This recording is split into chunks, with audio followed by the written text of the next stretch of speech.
વિસનગર શહેરના કમણા 4 રસ્તાથી મહેસાણા ચોકડી તરફ જવાના જાહેર રોડ ઉપર ગટર લાઇન નાખવાની કામગીરી પૂર્ણ થયાના દિવસો બાદ વહીવટીતંત્ર દ્વારા ગટરના ઢાંકણા રોડ ઉપર નાખવામાં આવતા રાત્રિના અંધારામાં કોઈ ગંભીર અકસ્માત થવાની શક્યતા રહેલી છે। આ વિસ્તારમાં રહેતા રહીશો દ્વારા એવી ચર્ચા થઈ રહી છે કે શહેરના વિકાસમાં એટલો બધો ઉત્સાહ જોવા મળી રહ્યો છે કે કોન્ટ્રાક્ટર દ્વારા ગટરના ઢાંકણા કેવી રીતે નાખવા તેની તકેદારી રાખવામાં આવી નથી,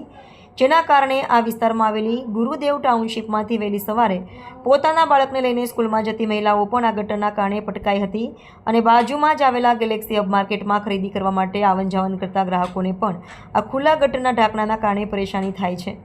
શું આ બાબતે નગરપાલિકા કે પછી વહીવટીતંત્રની કોઈ જવાબદારી નથી અને સ્થાનિક રહીશો અને વેપારીઓએ વહીવટીતંત્રની નિષ્ક્રિયતા સામે ભારે આક્રોશ વ્યક્ત કર્યો હતો। તો શું આ બાબતે વહીવટીતંત્ર દ્વારા ગંભીરતાથી કોઈ કાર્યવાહી કરવામાં આવશે ખરી કે પછી